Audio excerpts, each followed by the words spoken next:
quick question meanwhile. Is there anybody who prefer the presentation to be in English? Because I heard some English discussions and I wondered if I should do my presentation in English.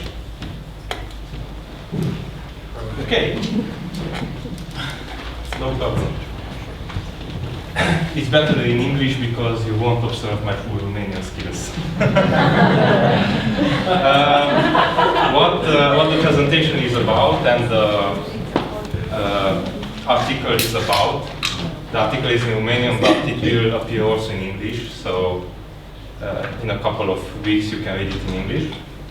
It's about continuous delivery. Did anybody hear the term continuous integration, continuous build, continuous delivery? Who uses continuous build or continuous integration from here? Okay, continuous delivery, anybody? No, nobody? Great, then I can present something new.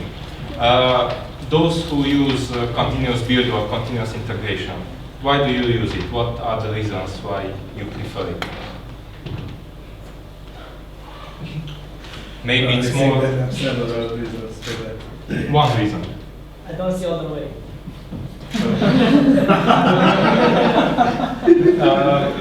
For example, it's not so boring. You don't have to do the build and upload the binary somewhere. The build system can do it. It also quick feedback. The term integration, it already tells you why should you use that testing. Yes, it can be a verification step. So for example, you don't have the situation where it works on your local machine and you tell the client to use it and it doesn't work there. There is at least a middle verification step. Also, it's more scalable. So for example, if you decide to build 3 versions of your product, let's say you have an installable software product, and you want to build an install kit for Windows, one for macOS, and one for Linux, the build system can do all of this in parallel. If you would to do this in serial, so manually, then you would then it would take 3 times as much time. Okay, and continuous delivery is nothing more than the extension of this idea to its logical conclusion. So you don't only build the artifact locally, but you also deploy it to the client, or as near to the client as possible. It depends on the kind of software you are using. So for example, for a website, you can deploy it to the client, basically, because you control all the servers which are used by the client, or for a web service. If you have an installable software product, like an application or a mobile application or something like that, you can build the install kit and upload it automatically to Google or Apple or something like that. So this is continuous delivery.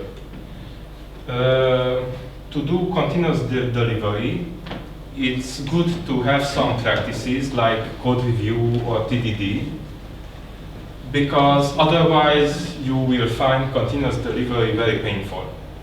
So to have continuous delivery, you need to have a kind of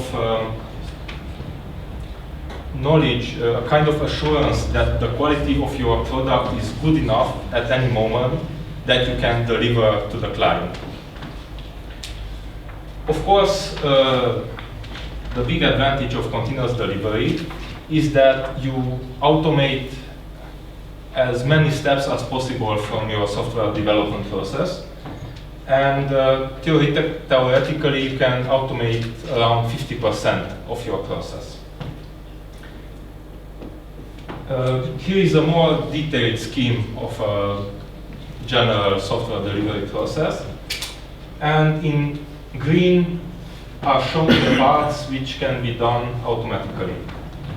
So of course, the requirements gathering and communication needs to be done manually. The creation of the tests and the code needs to be done manually. The committing and publishing of the code needs to be done manually. But then the automatic build system can be kicked off, and it can run the unit tests. It can feedback to the developer and say, some tests have failed, look again at your code. It can run static analysis software and again feedback automatically to the developer and say, the static analysis software says your code is not good enough, please take another look. After that, there is a human step again, doing code review. And after code review, integration, staging can be done automatically. We can have a manual step if we wish. So if our process of development includes a manual QA process, that can be manual. But after QA gives its okay, deployment again can be automatic. And again, the main advantages of these automated steps are that people are not bored doing very menial tasks, which can be automated. So you can imagine that if you are doing something which can be automated, it's very boring. And it can be faster. So the automation system, at the very moment when you commit code, can kick off the build immediately. If it would be a person doing the build, then that person might be at the bathroom or something, and you would have to wait until the build is done. And also it's very scalable. So if you imagine currently you deploy into one environment and then decide you want to deploy into 3 environments. If you have an automated system, you simply add a parameter to the build or create 3 copies of the script or run 3 copies of the script. And in the same time, you have 3 deployments. If there is a person doing the deployment, it would take 3 times as much time. Or you would have to hire more people.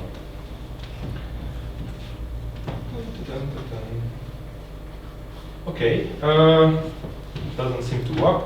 A couple of tools which can be used.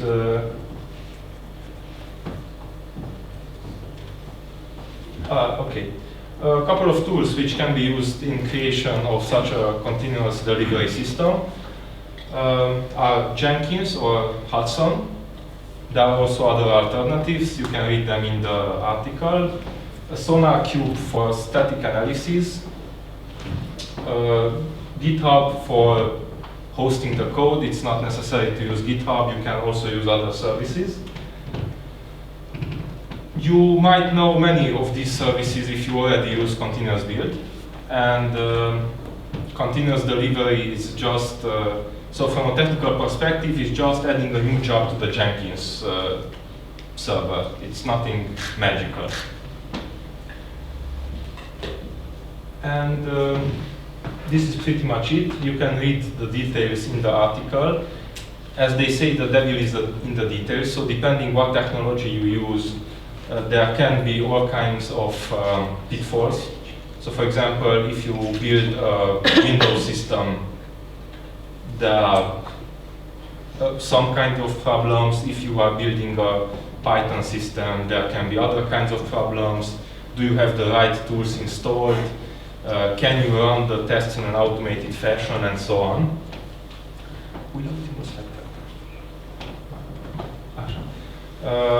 Earlier this month, I think, I gave a more detailed talk about the Windows part at CodeCamp, and you can find a video about that. And there I give some more details on the Windows side. And if you have Windows products, maybe you will find that useful. Later this year, I will give a similar talk focused on Perl at the Cluj Perlmongers meetup, where I will focus more on Linux and Perl, and maybe you will find that useful if you use Perl or Python or Linux in general. There is also a book titled Continuous Delivery, of course. It's slightly outdated. It's from 2004, I think, 2005, around that time frame. It's a little bit focused on Java, but I think it's a good starting point if you want to get started with continuous delivery. I will stop here and maybe if there are one or two questions, I can answer them. You can do continuous delivery. There are many companies deploying websites tens of times each day, and nobody notices it, except for the people who wanted to have a bug fixed, and now the bug is fixed. So you can do continuous deployment. Are you doing any continuous deployment? Yes, so currently at Udacity we have a continuous delivery process. It's not entirely automated, so the last step is manual.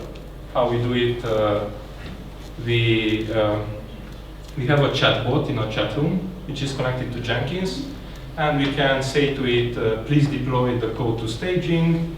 We check it, and then we can say, please deploy it live in production. And we can do this as many times as we want. Usually once a day, once or twice a day, we do it. Okay, thank you, and you can contact me there if you have any questions or you have a particular hard problem with Jenkins. Again, it can be tricky. It's an open source software, which means you can debug it and you can fix the bugs, but it means that there are also a little bit more bugs than in a paid product, maybe. Okay, thank you.